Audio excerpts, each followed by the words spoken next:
Thank you.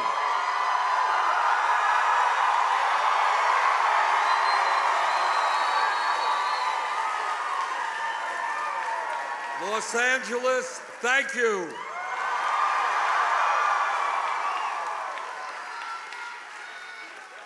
Let me thank Liz and Gil and Seth for their very generous introductions, and to thank all of you for being out here this afternoon.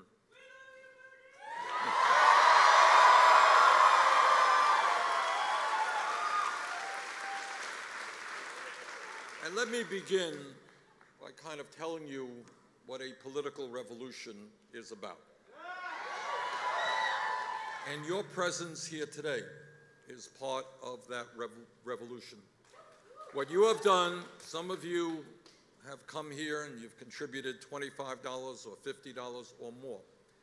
This is the way this campaign raises money, $25 at a time.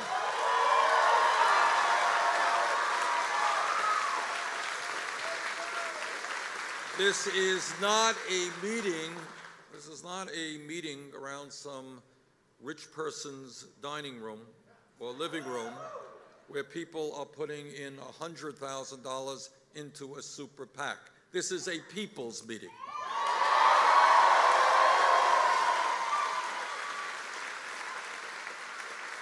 And you are looking at the only non-billionaire major candidate who does not have a super PAC.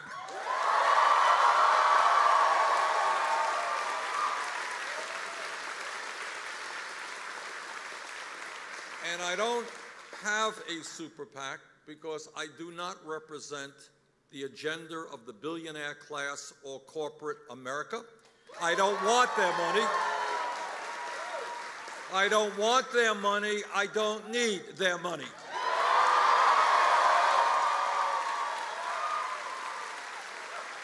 And part of what the political revolution is about is just what we're doing right now.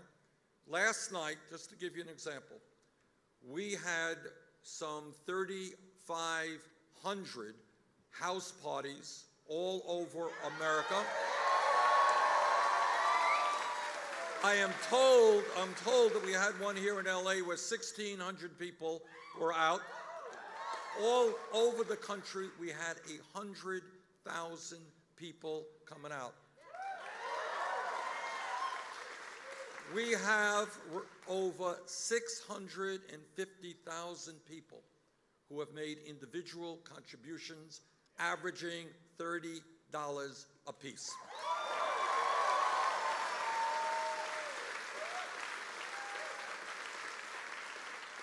Just as a result of last night's debate, I am told that we have raised $2 million.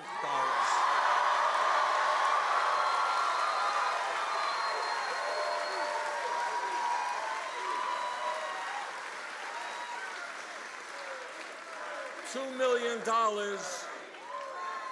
averaging something like $35 apiece. So what this is about, I raised that issue because right now there are many pundits who believe that the only way a candidate can run a successful campaign is to have a super PAC, get down on one's knees before the millionaires and billionaires, beg them for money. And what we are showing is we can run a people-oriented campaign funded by the people.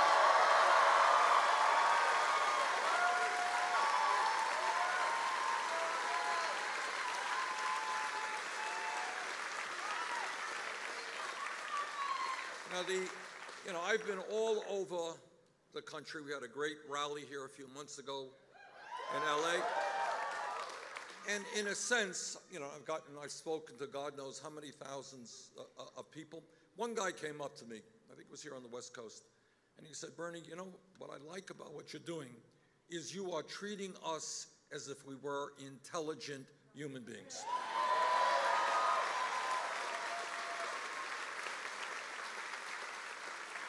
And that is also what this campaign is about.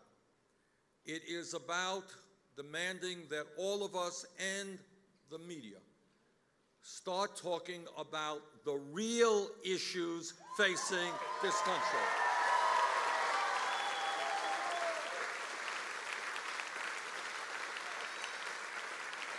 Now, if I slipped on a banana peel, leaving here, it would be on the front page of the papers. But when we talk about the great crises facing this country, very hard to get media attention for a lot of obvious reasons, okay? And if I was standing here tonight and making some vicious attack against Hillary Clinton or anybody else, be a front page story. But if we talk about why the middle class is disappearing and almost all new income and wealth is going to the top 1%, not a big story. So what the political revolution is forcing a debate, not about trivia, but about the real issues.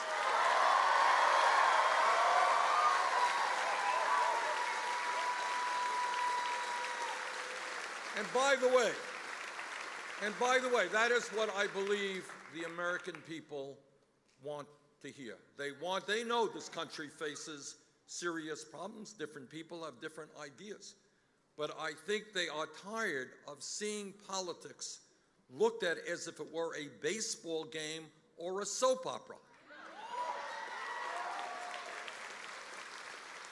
So let me just touch on, time is limited, I can't do it all, but let me just touch on some of the major issues that I think, as a nation, we have got to address.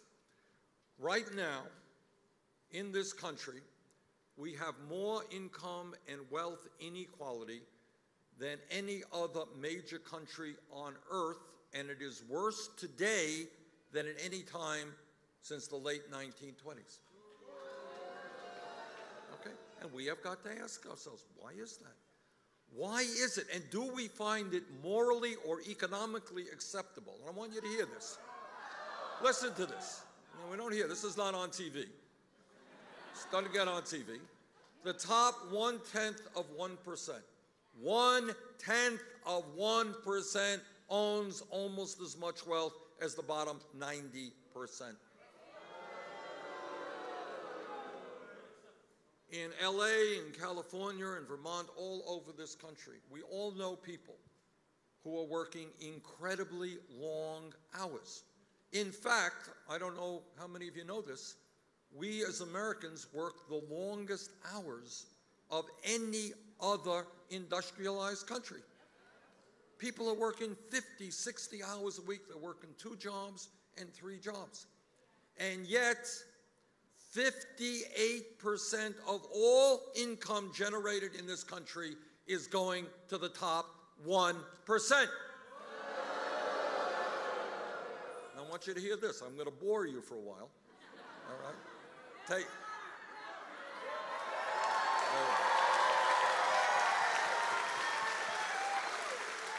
want you to listen.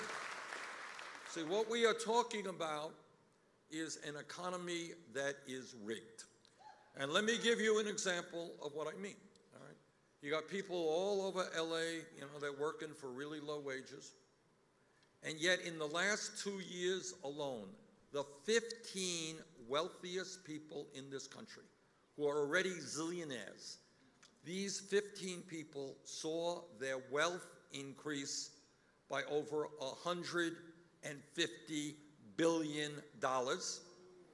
15 people, that is more wealth than is owned by the bottom 130 million Americans. So what you have right now is a rigged economy by which the rich get richer, everybody else gets poorer. We have got to create an economy in America, and we can, which works for working families, not just billionaires.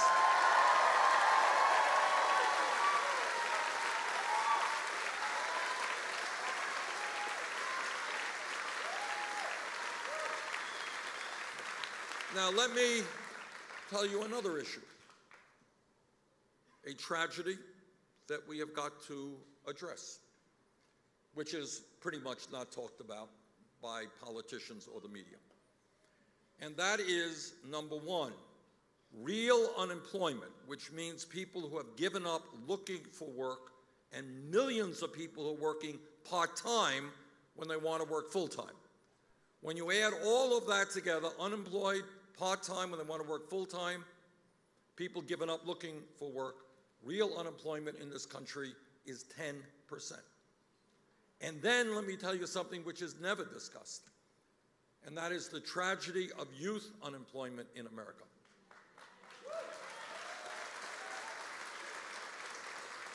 I asked some economists a couple of months ago to tell me what real unemployment and underemployment is for kids between 17 and 20 who are high school graduates, didn't drop out, who are high school graduates. And this is what they said. For white kids, the number is 31%. For Latino kids, the number is 36%. For African American young people, the number is 51%. And we don't talk about this issue. All right? And that's why last night I said, I am tired of Hillary's emails. Let's talk about real issues.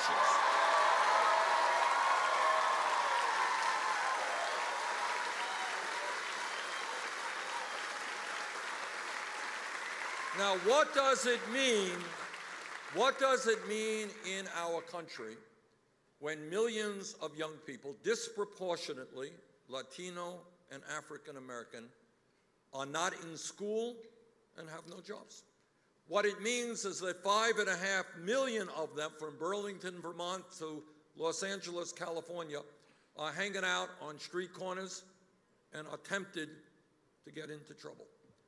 And the result of that, in my view, contributes to the fact that we in America have more people in jail than any other country on earth, including China.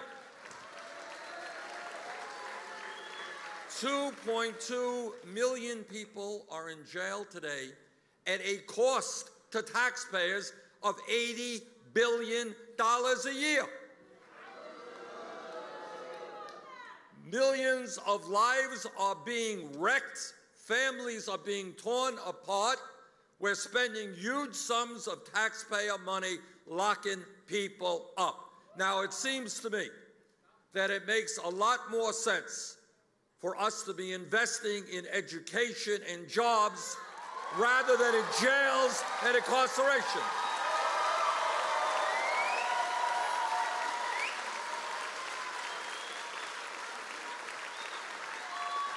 It is a lot less expensive for us to send young people to the University of California than to lock them up.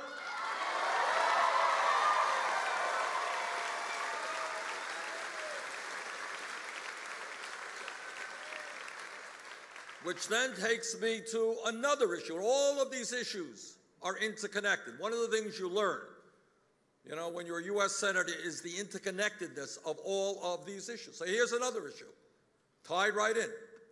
And that right now, we have hundreds of thousands of bright young people in this country who have done well in school, who are qualified.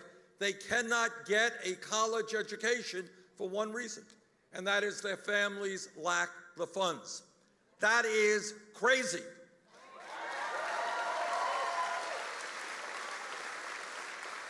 It is unfair to those young people to say you're never going to make it into the middle class. You're never going to be a doctor or a scientist or an engineer or a nurse. You're never going to be able to do that because you can't afford to go to college. That is unfair. But what is even crazier is that as a nation, we need to tap all of the intellectual capability that we can.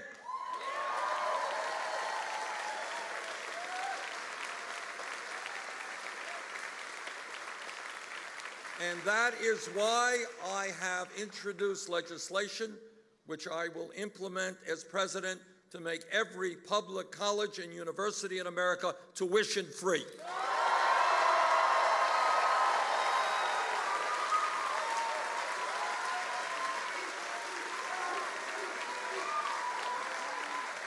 Now, I know some of my opponents think this is a real far-out, radical idea. It's really not, all right?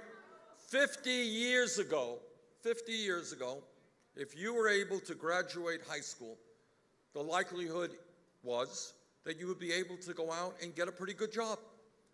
Today, a college degree is the equivalent of what a high school degree was 50 years ago.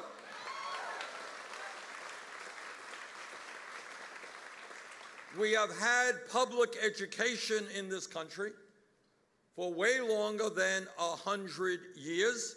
It is time now to include colleges as part of free public education.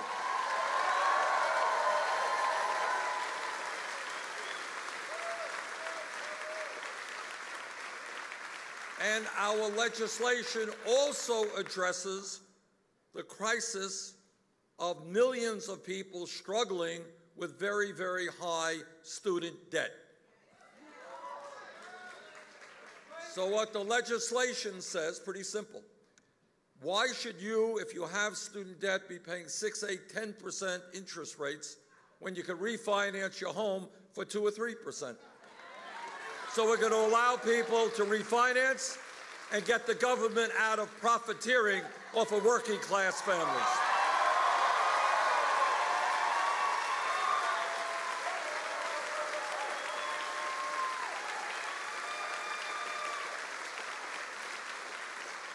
You know, and when we talk about making public colleges and universities tuition-free, why this is a revolutionary idea is not just because it makes life easier, obviously, for those people who go to college, but it does something else, even more important.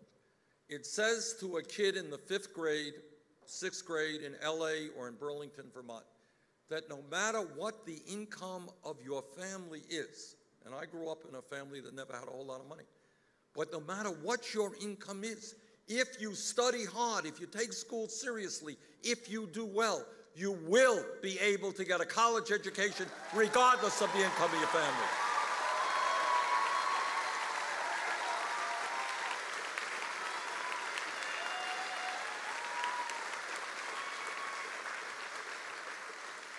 Now, people say, well, Bernie, that sounds really nice, but you know, it's pretty expensive. They're right, it is. This proposal to provide free tuition in public colleges and universities and substantially lower student debt would cost about $70 billion a year. That's a lot of money. How are we going to pay for it? Now, I will tell you how. We are going to pay for it through a tax on Wall Street speculation.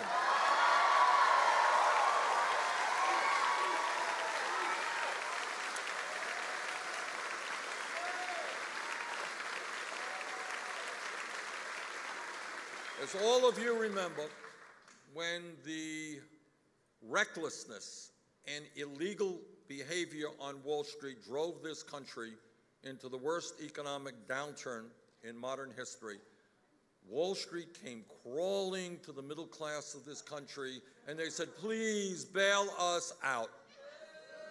Well, I voted against that, by the way, but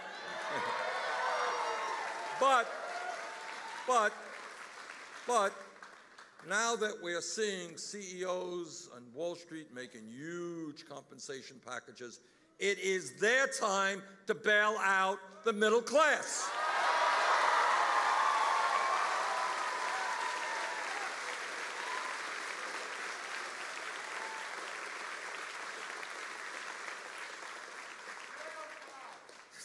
That's right, too. You know, it's a funny thing. Somebody just yelled out, it's jail time, too. It is an interesting statement on our very broken criminal justice system, which has more people in jail than any other country, but none of them are CEOs on Wall Street. Yeah, we have people who sold marijuana in jail, but not people who destroyed the American economy. Something doesn't make sense about that.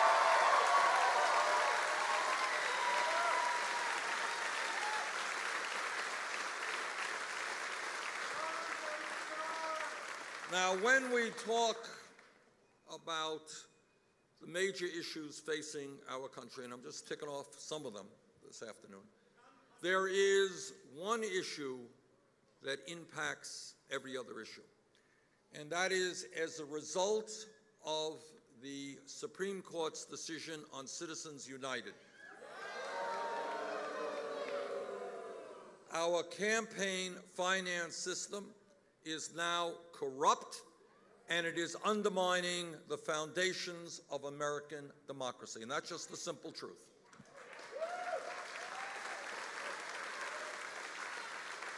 You know, I come from a state where every spring there are what we call town meetings. People come together to argue about how much they're going to spend on the schools and on the roads and their budgets and all that stuff. Everybody stands up, they argue, they get one vote. We are now living under a campaign finance system where you have one vote. The Koch brothers have one vote each plus $900 million to buy candidates. And that is why I promise you that any nominee of mine to the United States Supreme Court will make it loud and clear that he or she will be voting to overturn that disastrous decision.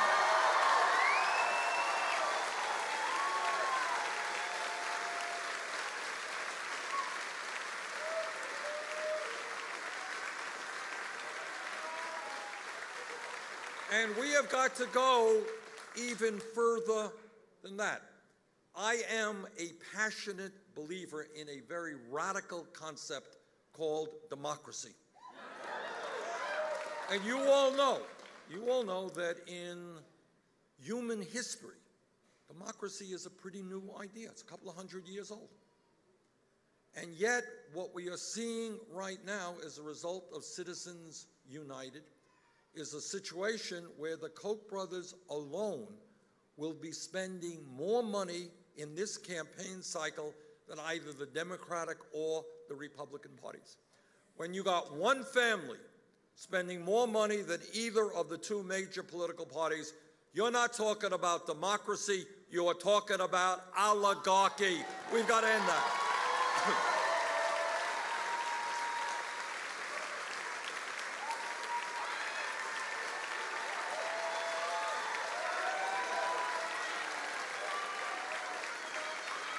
And I want you to think something else. When we talk about democracy, it's not just overturning Citizens United. That's very important. It's going further than that. We should not have one of the lowest voter turnouts of any major country on earth.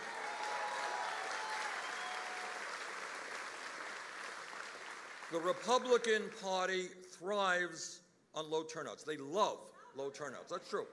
They win when turnouts are low. They win when they can suppress the vote of people of color, of low-income people, of old people, of young people.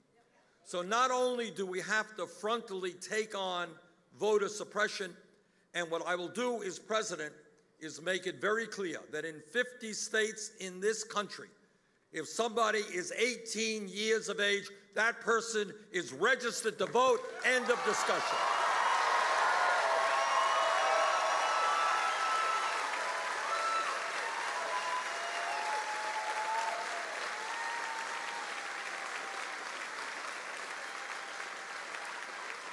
But we have got to go even further than that.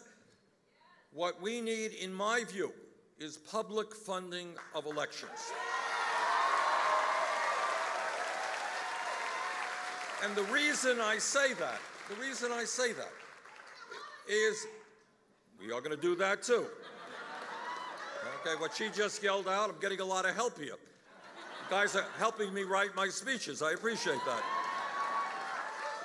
What this young lady has said is, if we are serious about democracy, why don't we give the American people a day off and make it a national holiday? She's right.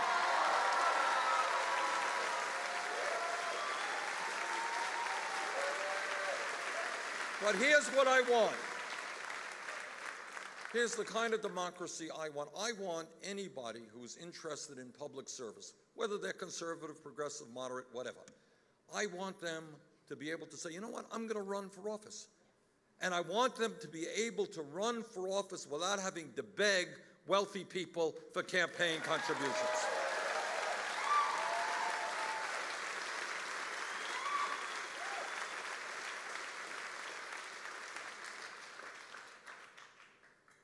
Now, Seth has already talked a lot about another issue of enormous consequence, and that is our moral responsibility. And Pope Francis recently reminded us of this, our moral responsibility to leave this planet in a way that is healthy and habitable for our kids and our grandchildren.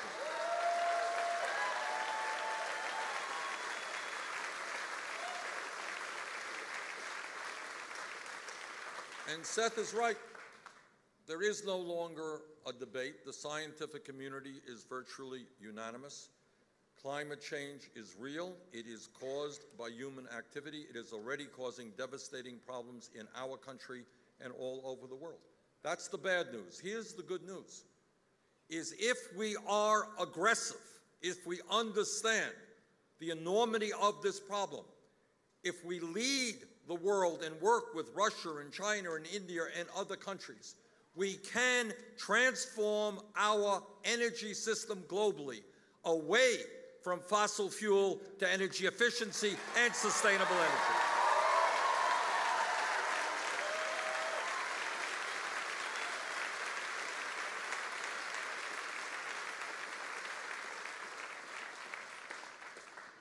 And when we talk about our economy, what this campaign is saying to the billionaire class is something that is pretty simple, and that is they cannot continue to have it all. Their greed is destroying this nation, and if I have anything to say about it, and I surely will as President of the United States,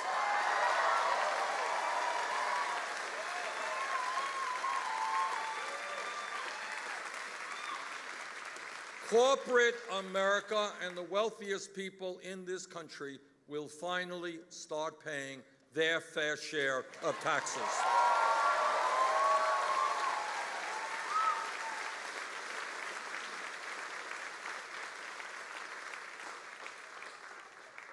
I think everybody here knows that we have in this country today 11 million undocumented people.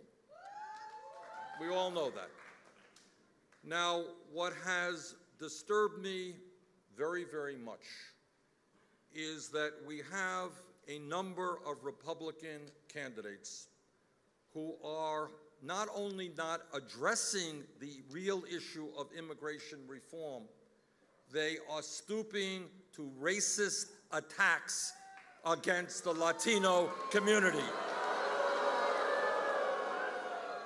Now, this is the year 2015. We have been fighting against racism for hundreds of years.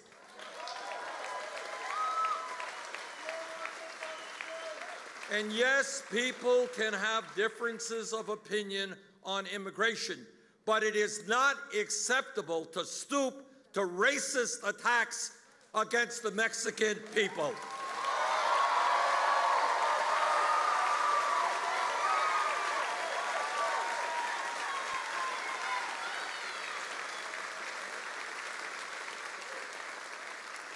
And let me also say this. When a person in this country is undocumented, when a person in this country has no legal rights, that person is very often exploited, all right?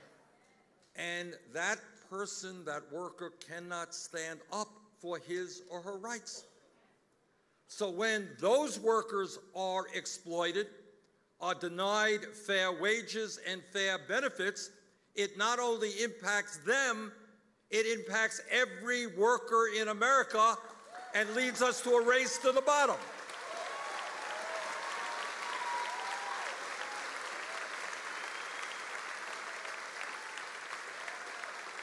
So what I believe is that we need to provide legal status to all people who are undocumented as soon as possible.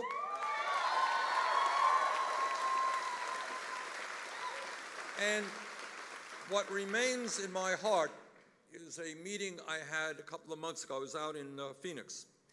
And after a rally that we had, a number of young Latino girls, teenagers, came up to me. And there were tears coming out of their cheeks, down their cheeks, as they expressed their fear that they or their parents could be deported. Our job is to unite families, not to divide families.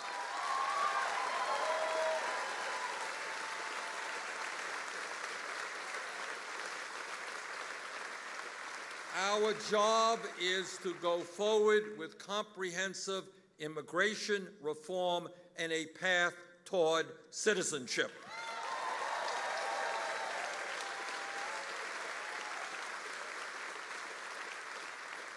And if the Republicans refuse to cooperate, our job is to have a president who will use the power of executive orders.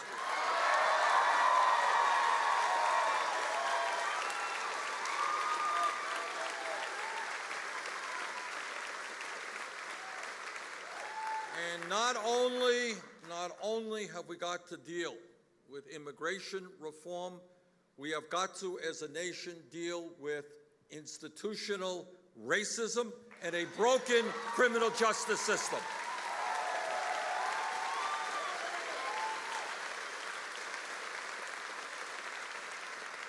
You know, for a very, very, very long time, African Americans have been arrested and killed during the arrest process. They have been killed while in custody, and the system has allowed police departments to get away with that. But with the rise of this thing,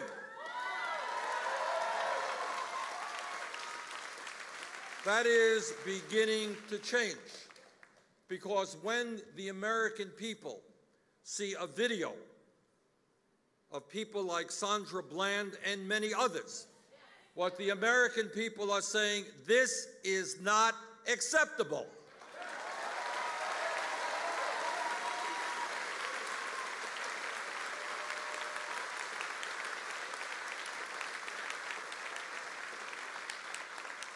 Now, I was mayor of Burlington, Vermont for 8 years. And you all should come and visit us. You come in the summer, we'll come here in the winter. How's that? I was a mayor, and I worked very closely with the police department, and I think what's true of Burlington is true of police departments all over this country, and that is most cops work really hard, they're honest. It is a very difficult job, very difficult job.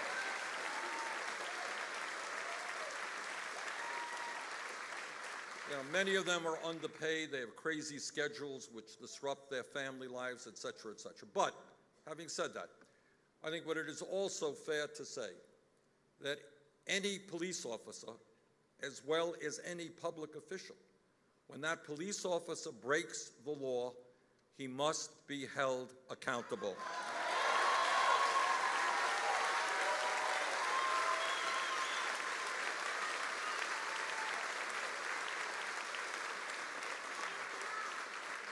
And when we talk about police and we talk about criminal justice, I think all of us understand that there is something profoundly wrong in a nation when we see, it seems, God knows, every week, every month, another mass killing. And what can we say about a sick person who walks into an elementary school and kills children, another individual walks into a church, goes into a Bible study class, and then kills 9 people because the color of their skin is different than his. Clearly, what we need to do, in my view, is create a consensus which I believe exists in this country, for sensible gun control legislation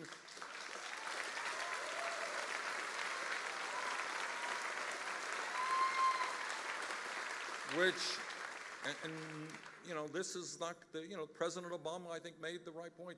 It's not easy to solve this problem. But just because it ain't easy doesn't mean we don't try. And the way we try is to do everything that we can to make sure that guns are not in the hands of people who should not have those guns. And I'll tell you the other thing that we do. I'll tell you the other thing. We have to own up to this. Is right now in America, there are thousands of people walking our streets who are suicidal and they are homicidal. That's the sad truth. Our job is to make sure that when people are facing mental health crises, they are able to get the help they need when they need it.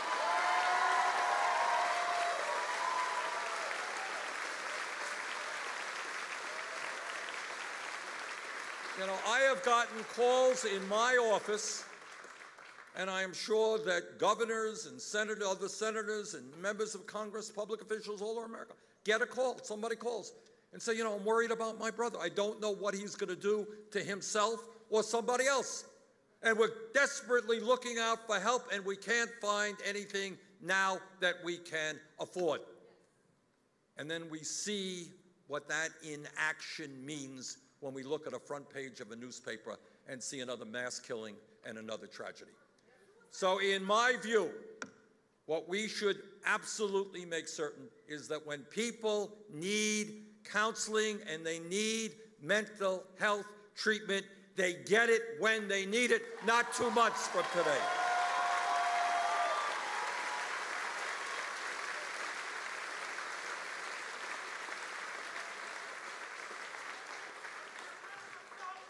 Now here's where we are as a nation.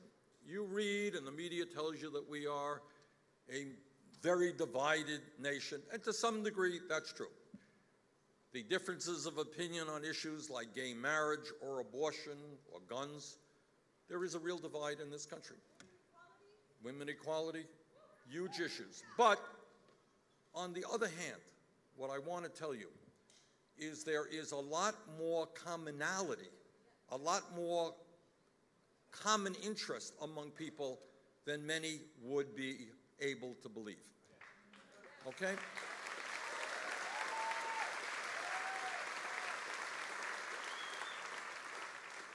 I am the ranking member on the Budget Committee representing the Democrats. And here is what the Republican budget is about. The Republican budget, and I want you to be thinking for a moment. These are the guys who control the U.S. House and the U.S. Senate.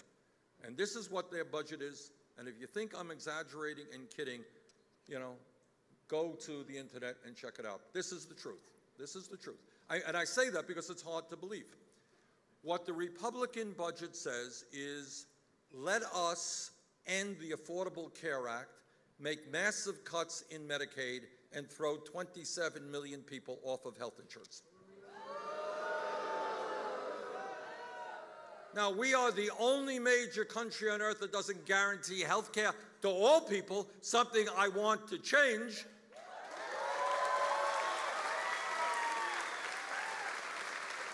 And Republicans want to throw 27 million people off of health insurance. And when you ask them, and I do, because I'm the ranking member, I say, tell me, if you're going to throw 27 million people off of health insurance, how many of them will die? Do you have a study on that? How many thousands will die? How many thousands will become much sicker than they should have been? They have no response at all. There are, and then you go on to another issue. Republicans say, well, at a time when it is harder and harder for working class families to send their kids to college, let's cut Pell Grants by $90 billion over a 10-year period. Let's make it even harder. And by the way, when families here in Los Angeles and in Vermont are struggling to put food on the table, let's make billions of dollars in cuts in nutrition programs. Oh, and by the way, after cutting health care and education and nutrition and environmental programs, they have another brilliant idea. And that is, why don't we provide over $250 billion in tax breaks to the wealthiest 0.2%. Now, I tell you these things because when the American people understand that, and the media doesn't report this too often, but when the American people understand that, they say, these guys are crazy. What world are they living in?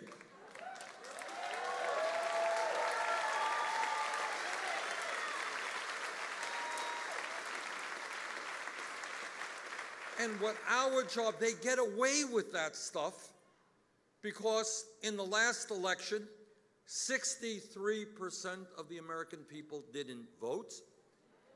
80% of young people didn't vote. And there are millions of people who know very, very little about what goes on in Washington. That's just a fact. Millions of people don't even know which political party controls the U.S. House or the U.S. Senate. No, it's a fact. I mean, I'm not making that up. So what we are trying to do in this campaign, and what I mean by waging a political revolution, is to bring people together to stand up and demand that the United States government represents all of us and not just a handful of billionaires.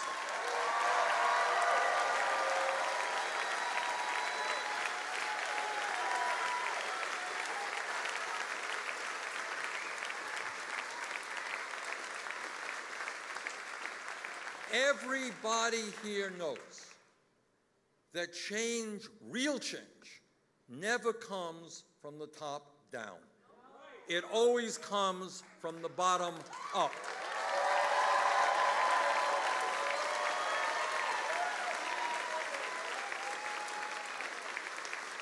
Working people fought and struggled and died to build the trade union movement, so that workers could engage in collective bargaining and earn decent wages and benefits. Millions of African Americans and their white allies and Hispanic allies, Asian American allies, fought to end racist legislation in this country.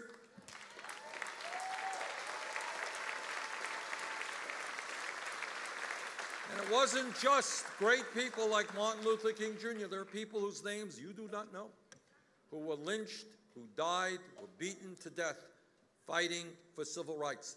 But finally, millions of people came together and said, you know what? We are going to end segregation. We're going to pass a Civil Rights Act. And in 2008, we are going to elect a guy to be president, notwithstanding the color of his skin.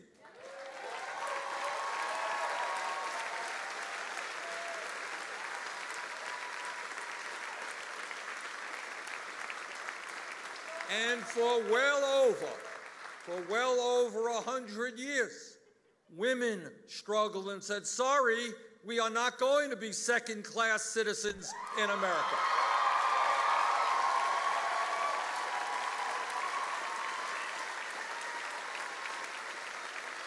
We are going to be able to control our own bodies.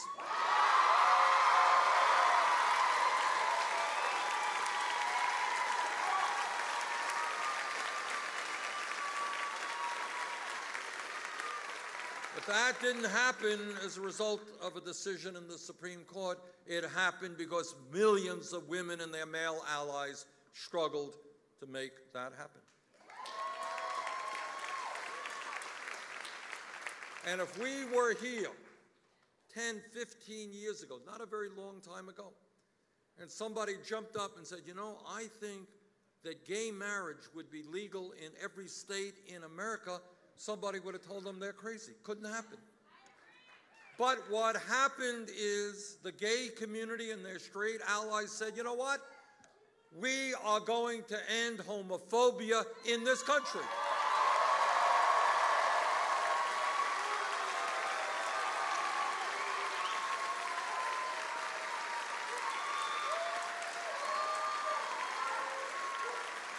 Now, what is my point? What is my point on all that? It is to tell you that real change can happen when we do not allow them to divide us up by the color of our skin, by whether we are gay or straight, by whether we were born in America or not in America, whether we're a woman or a man.